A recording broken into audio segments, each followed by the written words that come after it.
About a month ago, I was introduced to a book by a very good friend of mine, and I agreed to check it out. And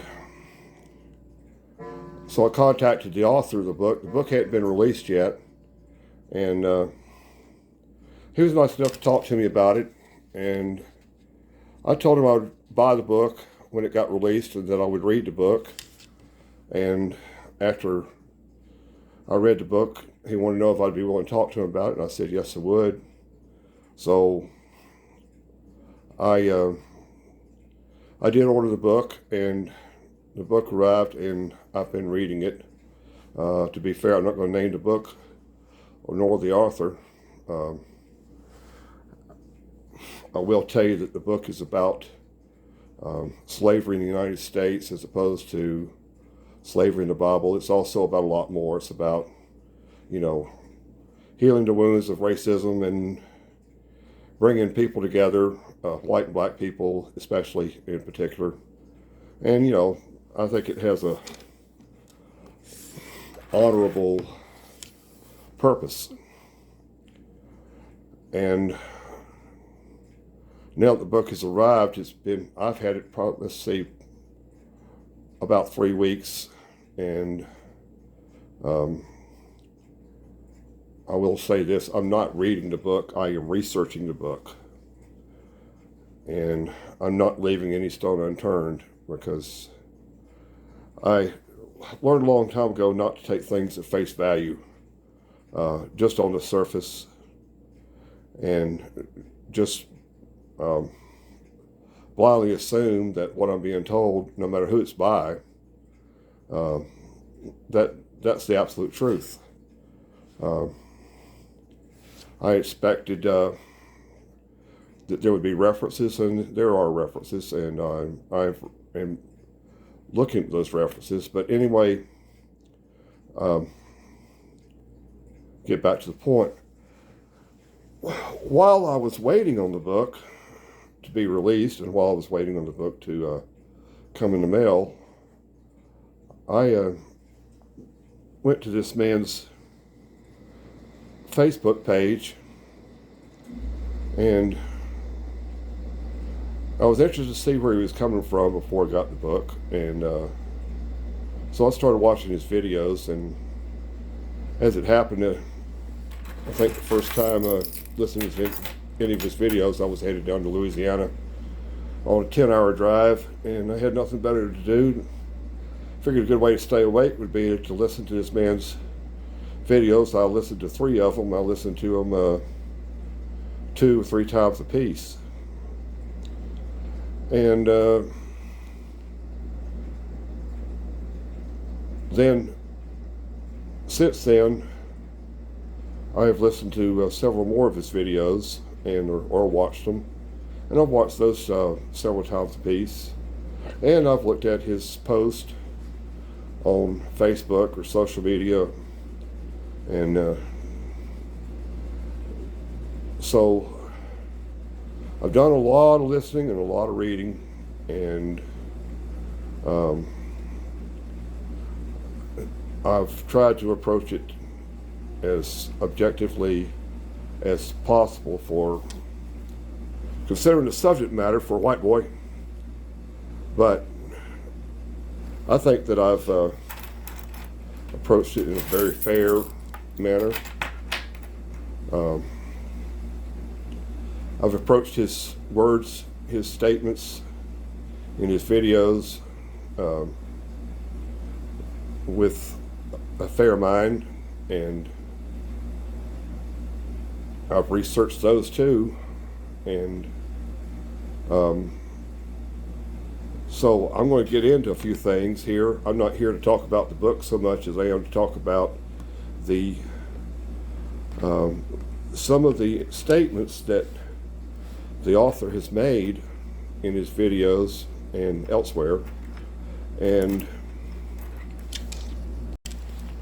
as I was saying before I so rudely interrupted myself, what I couldn't help but notice is I was listening to this man's statements and reading the things that he has to say outside of the book. And also inside the book now, I'll just go ahead and include that, is that there's a consistent attack on the founding fathers of this country. And it goes something like this in a nutshell. The founding fathers of this country were not Christian, they were white supremacists, and they were slaveholders, they were Freemasons, they were deists. I mean, let's be fair, many of them were Freemasons, and the vast majority of them were deists. Okay, now I'm going to have to just, I'm not going to accuse anyone of being a Marxist or a communist or a socialist or anything else, but the Marxist tactic to rule over a country, to take down the established order in the country and establish their own order in the country, that same way with communism or any other tyrannical form of government, the first thing they do is to kick at the foundations of the heritage of that country. And in doing so, they manage to do, that's the first step, and then they divide the country by race, by class, by sex, whatever way they can. But first thing they have to do is to kick at the foundations and destroy the foundations of the heritage of that country. Now, I'm not saying that this author is a Marxist or communist. Don't get me wrong about that. What I am saying is that he's using the very same tactics to destroy or tear down a belief system of white people and actually of black people, to be fair, but a belief system, more specifically, I would say, of Christians and conservatives, that our country is a Christian country founded on Christian principles by Christian men. And by doing that, in other words, if you want to bring in a new truth, you want to bring in something that nobody's ever heard before, or that you'd like for somebody to believe and to have established in their mind, you have to tear down some of the old stuff. And so, in her words, we've all been lied to through the secular education system for beginning back several hundred years ago into the Enlightenment period of the 18th century, and maybe even before, who knows. Okay, that includes the religious education system, our seminaries, our pastors, our Sunday school teachers, whatever. There's this, apparently everybody for hundreds of years, for centuries, has been, for lack of a better word, conspiring to hide the true nature of this country, the true nature of the founders of this country. And then, so I'm just going to say this, that you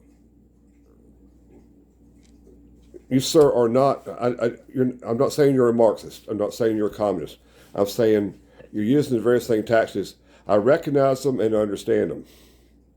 And because I recognize them, I'm not going to just take them at face value and go, well, he must be right. I'm going to research it.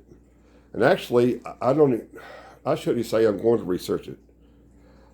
I've been researching this stuff for decades myself. So a lot of things I'm going to present to you come from knowledge from decades ago. I'd say probably from the time I was probably an adolescent. And some of it I've had to research, just here in the past 2 or 3 weeks. But I've been able to refresh my memory, and I don't think I'm missing anything. So when you tell me that, now I'm talking directly to the author, you tell me that the founders of this nation were white supremacists, they were slaveholders, they were Freemasons and deists, whatever. Here's the thing.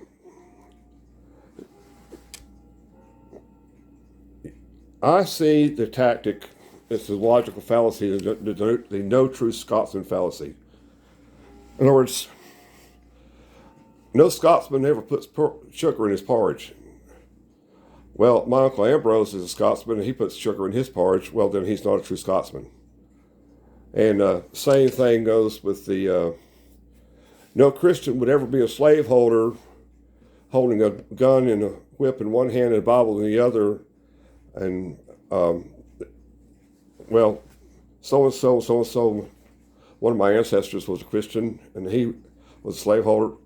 Well, then he wasn't a true Christian. And I'm going to stop there. I'm going to tell you that I consider that a fallacy. And I have no problem. There's no need to defend. I'm not going to defend anything. But I'm prepared to talk about that in a way that I think is going to surprise you, and prepared to talk about it in a way that you probably will not like, okay? The same way it goes with the white supremacy issue, and I'm not going to go into that right now because time doesn't permit, and it doesn't serve any purpose right now to talk about slavery, racism, or white supremacy, or anything else. For my purposes, at least right now, I don't have time for that. But I do have time to talk about it in the future. Right now, I don't. Right now, what I'm going to talk about is other facts. See, if you can't get me or many other people to accept the premise that the founding fathers were all wicked men and they were evil because they were white supremacists and they were racist, then what we're going to do is we're going to add a little bit of a kicker to that. And well, they were also those damnable Freemasons and they were deists, okay? And deism is something that is denounced as a dangerous and demonic false doctrine by Orthodox Christianity, okay? So now the red flags go up because, oh my goodness, they were deists. Well, and they were Freemasons. Well, a long time ago, I was given my departed uncle my family history. And I have the whole files. I have all the letters from generations back. I have the writings, the history, the journals, whatever you want, you name it. And my grandmother died in, I believe, 1988. Her mother, my great-grandmother, was 108 years old when she died. I met my great-grandmother before she died. And she was born in 1860. And her maiden name was Madison. Now, the reason her maiden name was Madison is because that 20 years before 1860, in 1840, I'd say 23 years, I'm not exactly sure about that, but at any rate. Her mother's name was also Madison. She was given her mother's name as a maiden name for reasons I'm not quite sure, but anyway, her mother, being my great-great-grandmother, was married to, was born into the house of James and Dolly Madison. Her mother died in childbirth, supposedly.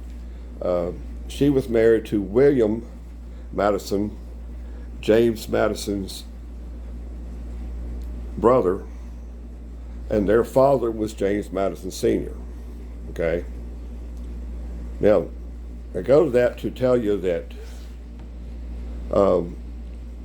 when you talk about James Madison, I don't get my feathers ruffled because you're not really attacking me. Well, yeah, he's a member of my family. I'm a descendant of James Madison Sr. James Madison Jr. is my great whatever uncle several times removed. But I don't need to defend him. But I'm going to use him as an example just because there are things that are written in people's family history that you just don't access by the internet. And you go to the internet and go, James Madison said this and this and this, he must have been a deist. Or James Madison went to a deist church, he must have been a deist. That's an attack. And the same thing would apply to George Washington. And when you say the vast majority of the founders were deists, well, I have in my family history his writings, and his writings would tell me that no, he was not a deist. He was anything but a deist. And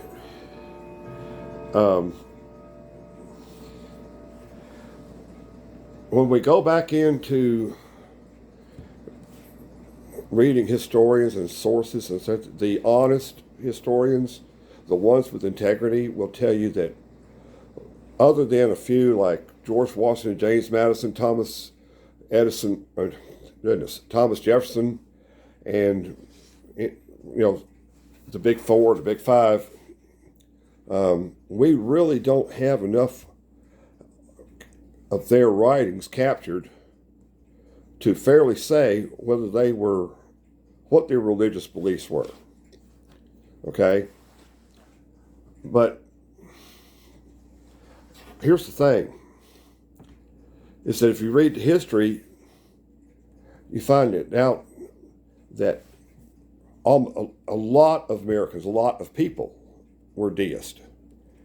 And when you have a country that is forming its churches out of centuries of false doctrine, centuries of tyrannical oppression, and they come out of that and they start to birth a new church or birth a new group of churches, the Congregationalists, the Episcopalians, the Presbyterians, even the Baptists and the Quakers, okay? So you take those denominations in colonial America and they are birthing it into a new church, and they have left a system of lies, a system of false doctrine, and now they are establishing a new doctrine. What's the first thing that happens is they become susceptible to other false doctrines because they don't really have all the truth. They don't have the truth. The truth has been withheld from them for thousands of years, or hundreds of years, for almost a century. The truth has been withheld. Okay? So it's not surprising that a doctrine like deism would pervade, and I use that word because that's the word the historians use. The doctrine of deism was pervasive in the churches. Another thing that was pervasive in the churches was that the churches still had these vestiges of church-state religion.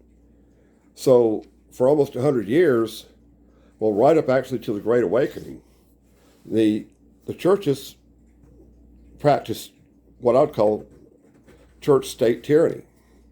In other words, you had to go to church or be arrested. You had to pay taxes, not tithes, but you had to pay taxes into the church or be arrested. You had to be baptized in the church or be arrested or pay a fine. You paid a penalty if you didn't go to church every Sunday or every, depending on what county, how far you lived from the church, or what town or whatever in the colony that you lived.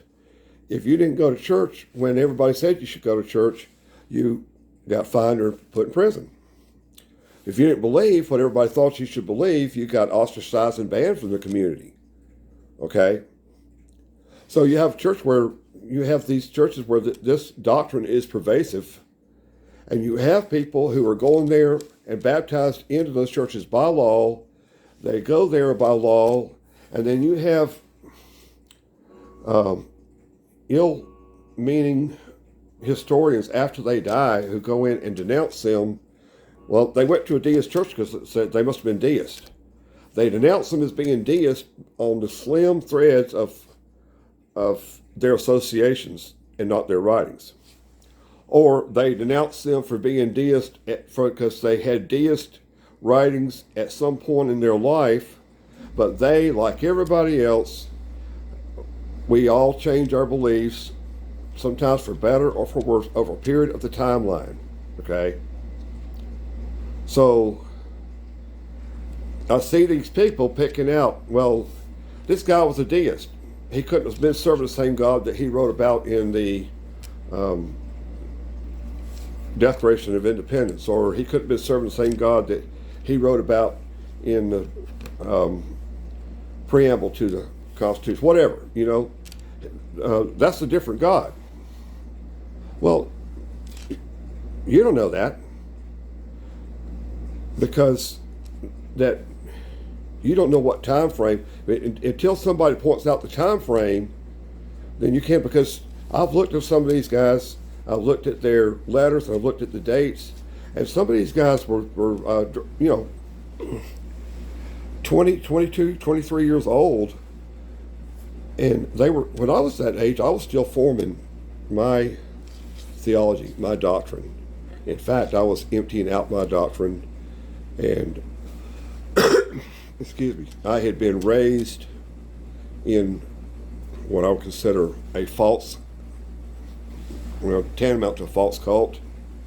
There was a lot of false doctrine in me, and I started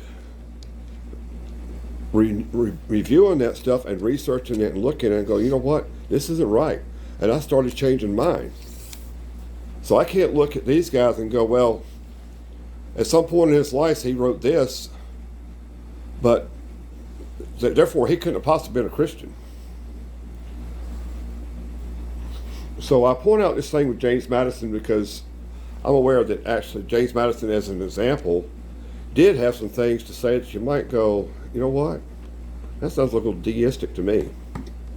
Okay, but that does not mean that James Madison was an Orthodox Christian, that he was not a believing Christian, that he was not a faithful Christian.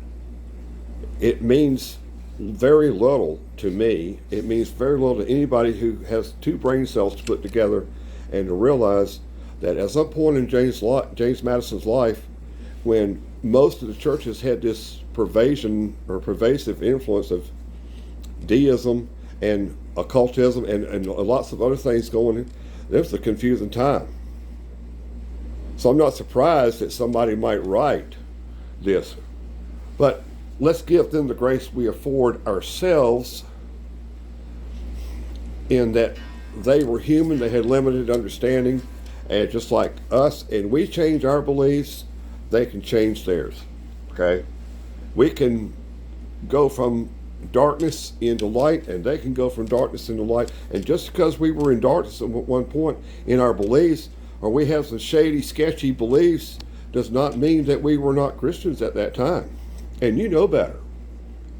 Everybody listening to me should know better. If you're a Christian, if you're a believer, you can look back on a time in your life when you had some shady, sketchy, dark beliefs that did not line up, and you've come out of that. And even as the Bible says, the path of the righteous gets brighter and brighter. Well, you know what? Let's give them the grace that we afford ourselves. And that's all I'm going to say about that. Now, also in my family history, I have another character that I do consider pretty sketchy and pretty. I'm not proud to have him in there, but he's there, and there's nothing I can do about it. It is what it is. And that's Albert Pike.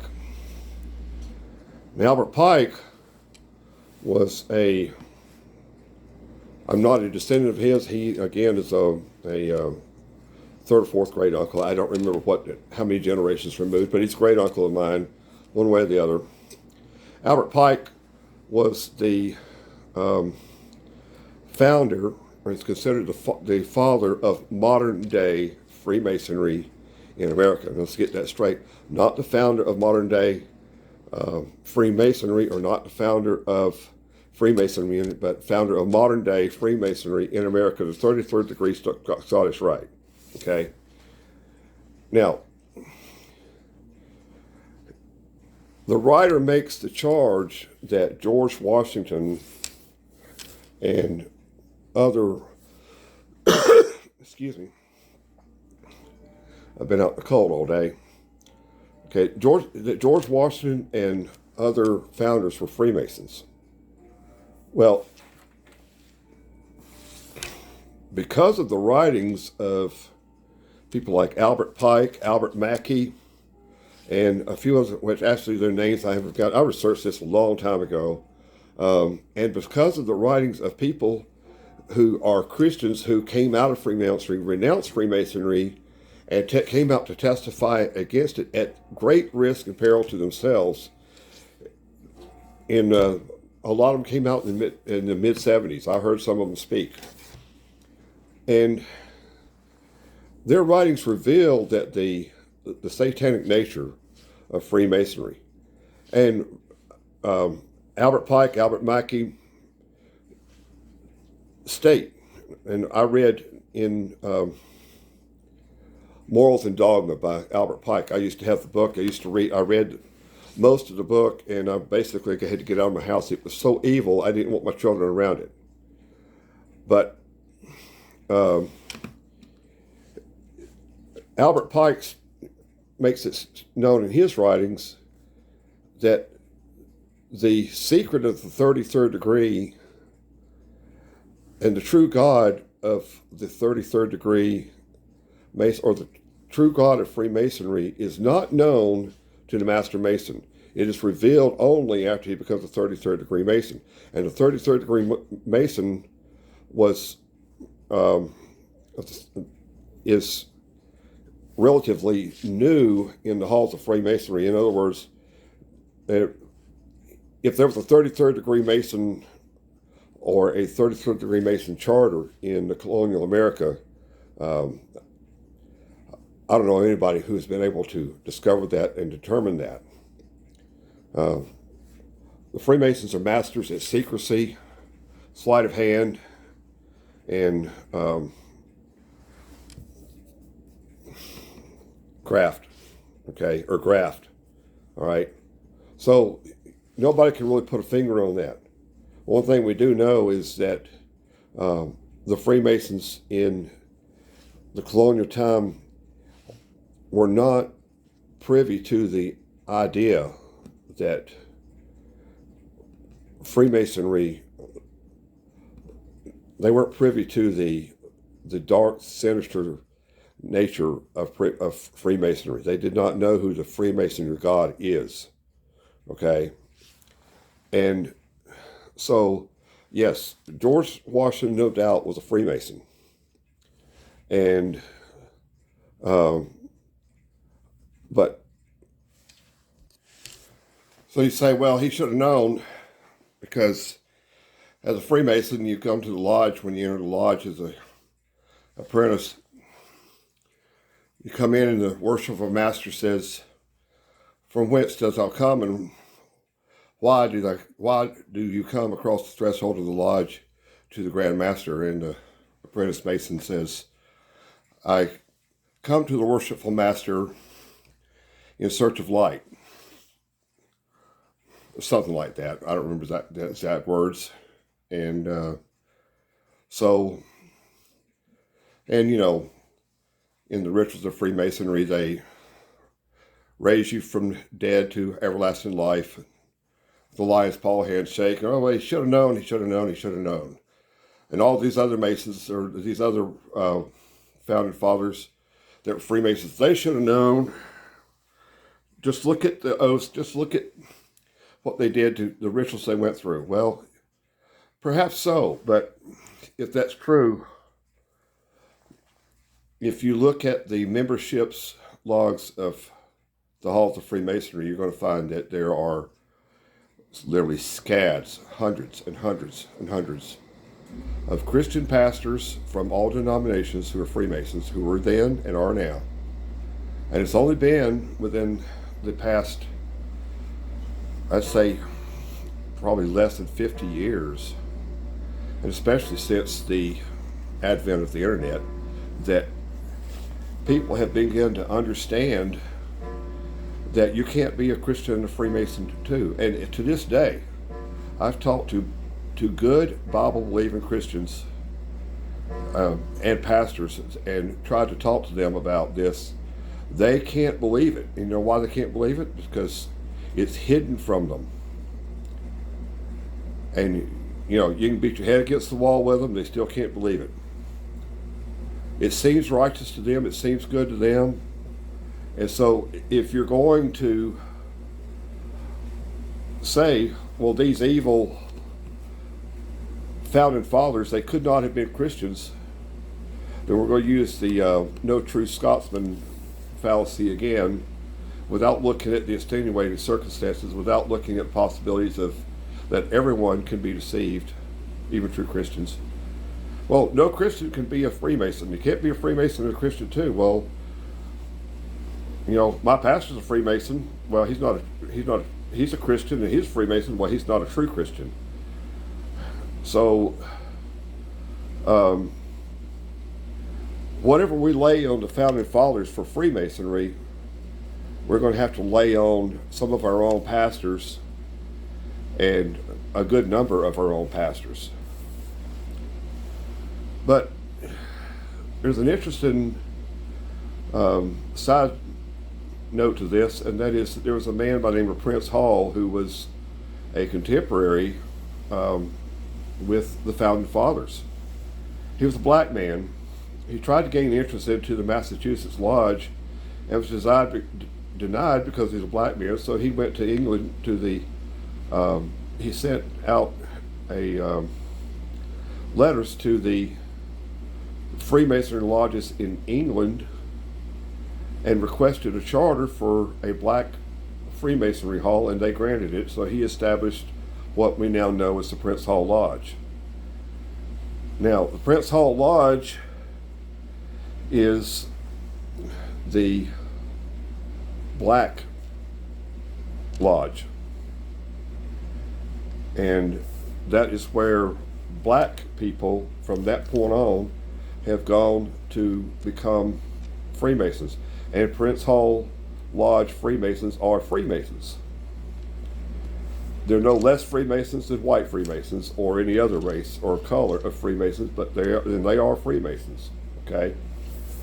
So, if you go down through the membership of the Prince Hall Lodge, after you've sit there and denounced the founding fathers for being white supremacists, slaveholders, deists, and Freemasons, and you said, well, look, they couldn't have been Christians because they were this, they were that, okay? If you're going to do that, then you're going to have to go down the membership of the Prince Hall Lodge, and you're going to find out that Camp Bassey was a Freemason, Frederick Douglass was a Freemason, Elijah Cummins and John Lewis were Freemasons. But interestingly, you're going to also find out that Robert Smalls, the guy you, the author,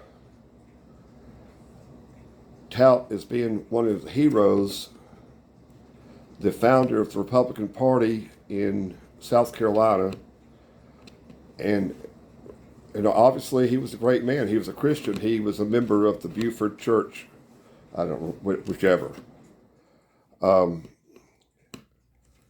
you're going to find out that Robert Smalls was a member of the Prince Hall Lodge in Beaufort, South Carolina. You're going to find out that Robert Smalls was not only a member of the Prince Hall Lodge, he was the Grand Master of the Prince Hall Lodge. Now, let that sink in. Because if you're going to denounce George Washington, Ben Franklin, and any number of other founding fathers as being non-Christian as one of your main reasons for denouncing them as they were Freemasons, then you have to denounce Robert Smalls. You have to denounce Martin Luther King Sr., and although Martin Luther King Jr. was never a Freemason, the only reason he wasn't a Freemason was because he was assassinated before he got to take the oath. Because Martin Luther King Jr., before he was assassinated, went to the lodges. He had no problem going to the lodge. He attended the lodge meetings, and he had no problem with being considered a Mason on sight. Okay? Now, well, you say, well, he never took the oath, so he was never really a Freemason. You know what? If you're going to denounce people as Christians for being Freemasons, a man who attends the Freemasonry Lodge, the Prince Hall Lodge, on a regular basis, I don't know how you get around that. Because see, I don't denounce Martin Luther King for being a Freemason. I don't denounce Martin Luther King Sr. for being a Freemason and say he wasn't a Christian. I don't denounce Robert Smalls and say, well, he was a Freemason, he couldn't have been a Christian. He should have known better. I don't denounce John Lewis or Elijah Cummings as being members of the Prince Hall Lodge, the Freemasons, and say they couldn't have been Christians, because I know that's not right. But neither is it right to denounce George Washington, Ben Franklin, Thomas Jefferson, whoever. I don't remember who all of them were Freemasons. But it's not right to use that to denounce them as being non-Christians. Okay? Now I'm going to leave that right there.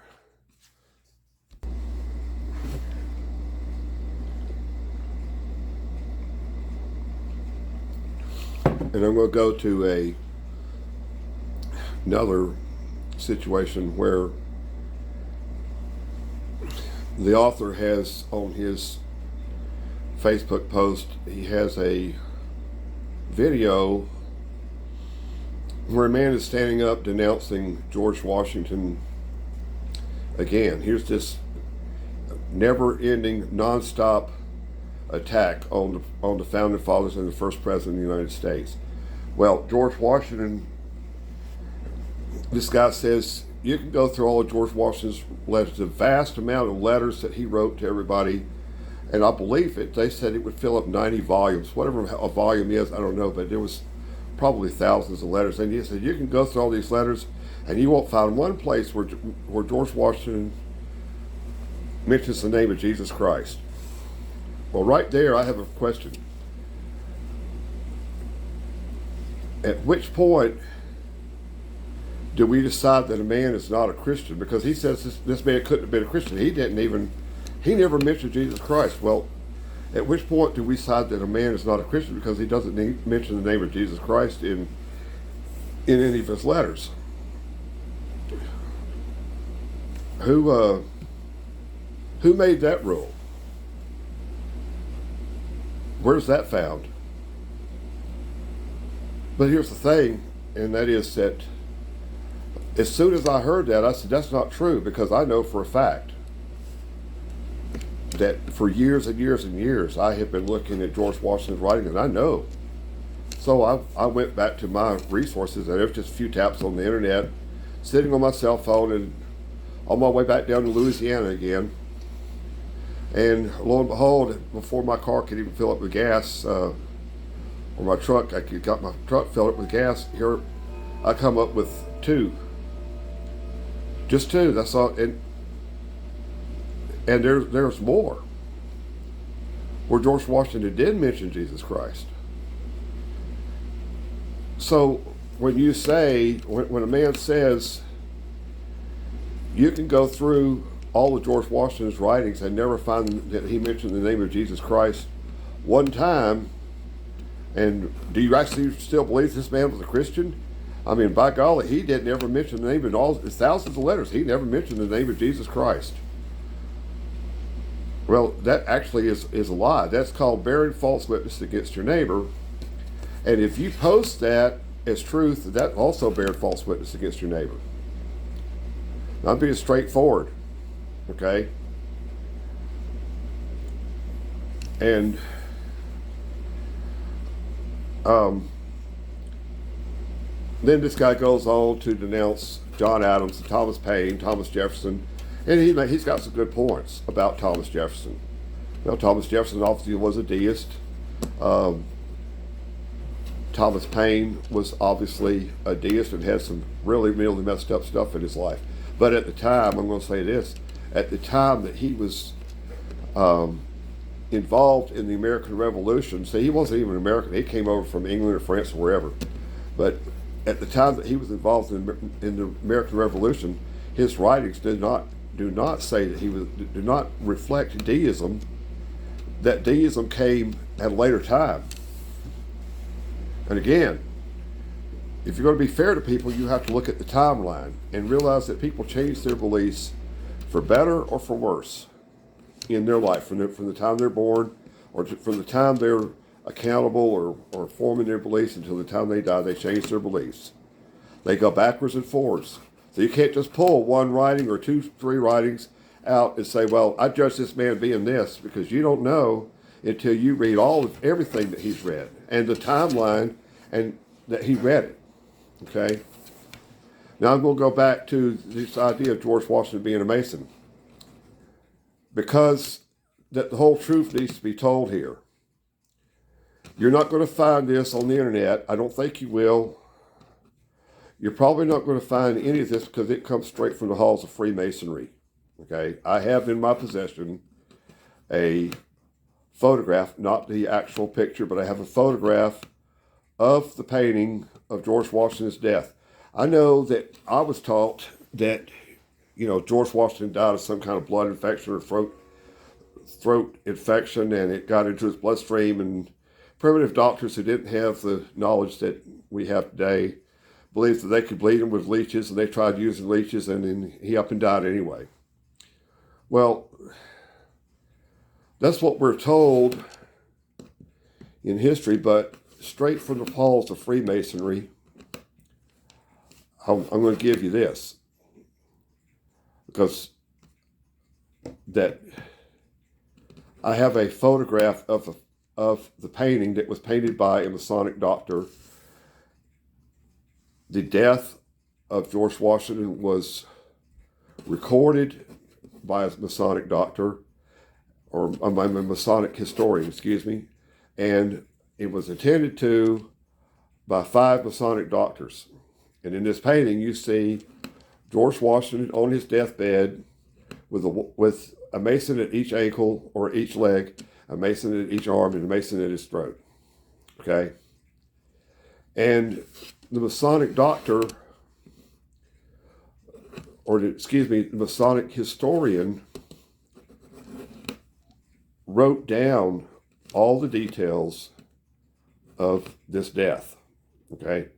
Now, you could bleed a man out in less than 15 minutes. They took all night. They bled him out incrementally. Now, if you know anything about that type of death, that is an excruciating, agonizing death. And they made it last all night. And not only did they do that, but in these incremental stages that they bled him out, they made death masks that show the agony that the first president of the United States was in all night as he was dying. And yes, well, why would I bring that up? Well, George Washington had a Masonic oath, and the penalty for that oath is actually too grotesque to even really just try to describe, to talk about. But because of his stature as the first president, because of his fame, and because of the picture that it would paint if anyone ever found out that they carried out the oath to the letter, they bled him out. Okay? They bled him out slowly and agonizingly, excruciatingly all night.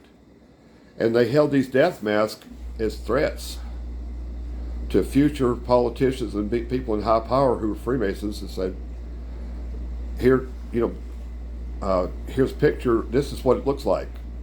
If we did it to the first president, we'll do it to you. So you don't betray your oath to the Masons on behalf of your politics or behalf of your country or whatever it is you're doing. Okay? Now, so well, what caused George Washington to betray his oath?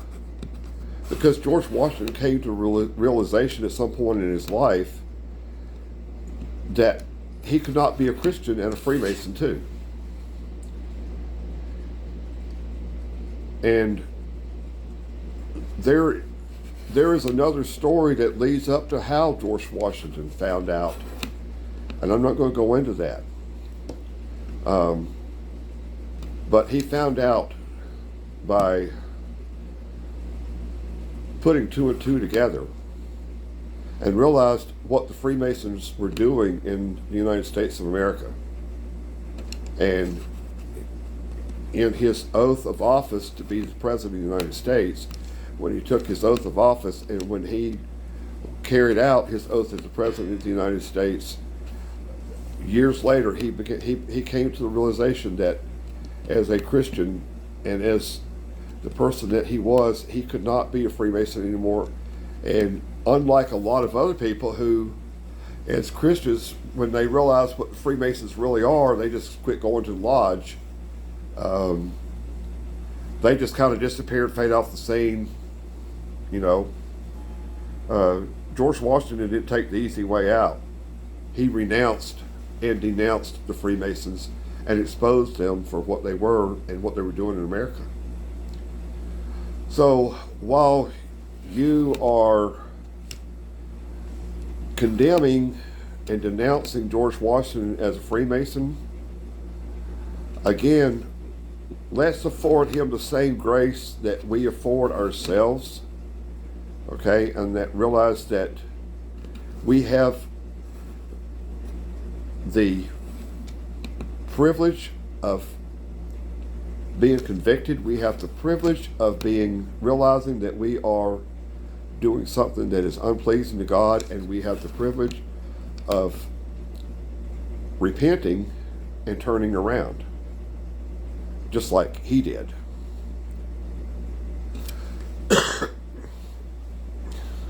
And years later, people don't come back and go, well, you couldn't have possibly been a Christian because look what you were doing. Without taking into effect that, you know what, that person repented of what he was doing. Now, I think it's grossly unfair. And again, I'm going to say this straight out. When you paint that kind of a picture of a man and you don't give him the grace that you've been giving yourself, and you just leave it right there with a big old wide paintbrush, he could not have possibly been a Christian because he did this and because he did that. That again is bearing false witness against your neighbor, even if he's dead. It's bearing false witness against your brother, actually. You see, there was a man by the name of Isaac Potts. I believe that's his name, I could be mistaken. He was a Quaker. And one morning very early, he was out in the woods, and he heard a man praying, and he went to check it out. And the man was praying, in Isaac Watts's words, he was praying directly to Jesus Christ, which is not something that a deist does, by the way. He was praying directly to Jesus Christ, praying to God the Father, and he was praying fervently, asking for divine intervention and for protection for the army, the colonial army, and wisdom, which is not something that a deist does. And Isaac Watts realized that he was the commander of the colonial army, George Washington. And we've all seen the picture of George Washington kneeling by his horse at Valley Forge, I believe it was, praying. And we could all say that that's a a picture that our education system has used to indoctrinate us and propagandize us into believing that George Washington was a Christian, except for one thing. You got this witness by the name of Isaac Potts, who was a Quaker, who was also a Tory, who wrote down that this was a real prayer. This was a real event. And he went to his wife and says, Martha, me and thee are on the wrong side. We're Tories. We're on the wrong side because never a man prayed like this. I've never heard a man pray like this. And the God of the universe is on his side. And we're on the wrong side. We are on the side against God. And we have to repent. And now Isaac Potts repented because of the prayer of George Washington that he heard.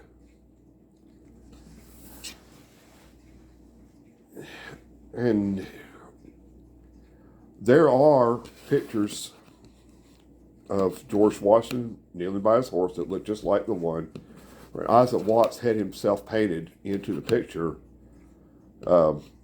standing behind a tree. And you can see those. I've seen them. And so, you know, before we start condemning, if you want to attack the fathers of this country for being non-Christian, and you want to attack the first president of the United States for being non-Christian, you want to attack the fourth president and the third and second president for being non-Christians, and give your reasons as being that they were deists and Freemasons, I find that offensive, because that anybody can go now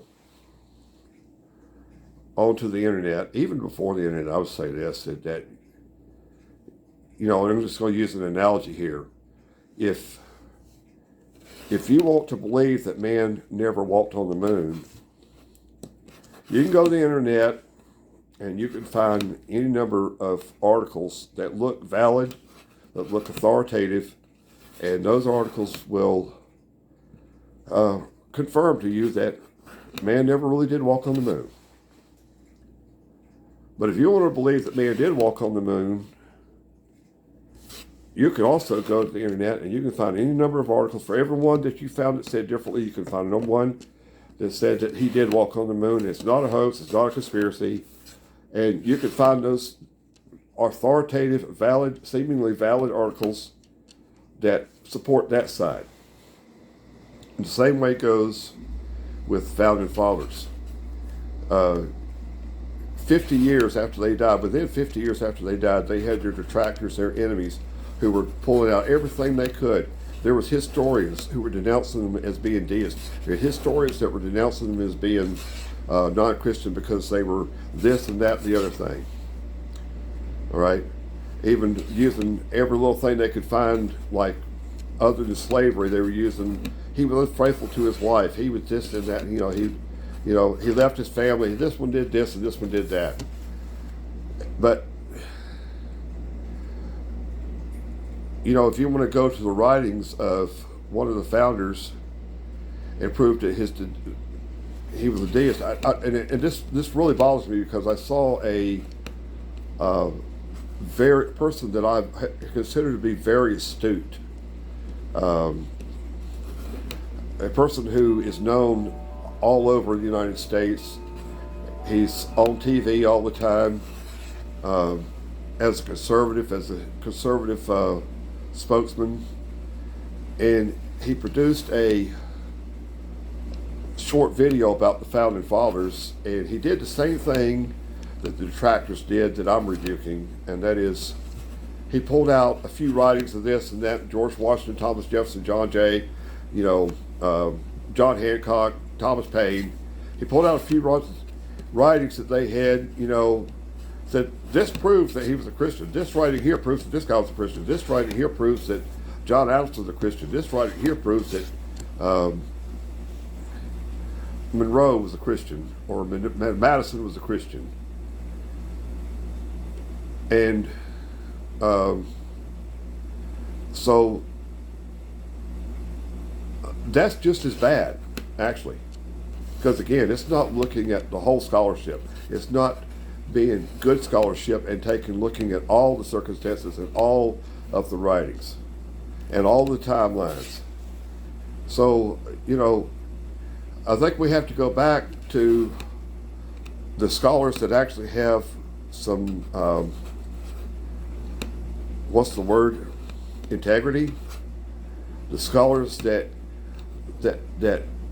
don't believe in just finding the stuff that paints their narrative, and they tell it for what it is. The historians, the earlier historians before the revisionists came along, and when they tell you, we don't know enough, we don't have enough of the writings to really know what all the founders believed. We have a few, but we don't have enough writings to make this blanket statement. So I'm just going to leave that at that, and we'll join this another time. And we're going to talk about some other things. I'm going to discuss some other things about this. And again, to the author, I'm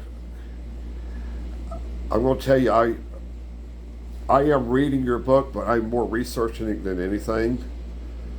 And I'm not going to lie to you. I'm going to tell you that I am disturbed. I'm not disturbed by so much by the content of your book or disturbed by what you believe. What I'm disturbed by is the veracity in the scholarship that you exhibit and demonstrate in this book. I'm having a terrifically hard time. And when I first started reading your book, I went for it as a Berean. Let's see if the things that this man says is true. And as I got into it and I started reading, I started looking, and I'd look at a statement that you would make, and I would say, that doesn't sound right. Let's check this out. So we go check it out and go, wait a second. This person never said this. You peel the whole onion and get down to it. Wait a second, this is a quote of a quote of a quote. And when you finally found the person who was the author of the quote, he has no reference, he just said it. And when you finally get past that to what he was referencing and what he was talking about, you realize that he's actually telling a lie. He's actually saying something that was never said, that never happened. That's just I'm just giving you a little fore view of what I'm coming into. I'm going to be fair with you. And, I don't have a PhD behind my name. All I've got is self-education. Higher education comes by myself. I didn't have the privilege of going to higher education, but I'm not a dummy, and I know how to research. That's been the nature of my career for 42 years. And so I'm going to leave it there. I don't mean to fuss. I don't mean to be angry. I'm indignant. I'm very indignant right now at what I'm seeing. You can say a lot of things. You can say something directly about my family, and I can let it go off. It might be true, and if it's true, I'm going to have to swallow it, and I will. When you say something about my heritage is American, and if I find out that it's not true, then I'm rightfully indignant. So, I'm having some difficulty here. And it's not because I'm a white guy, it's not because I'm an angry white guy, and it's not because that I'm a bigot, as you infer that I might be. It's because I'm an intelligent person who's intelligent enough to look at what I see and do research and find out what's truth and what's not truth. So that's all. I really need to quit right now.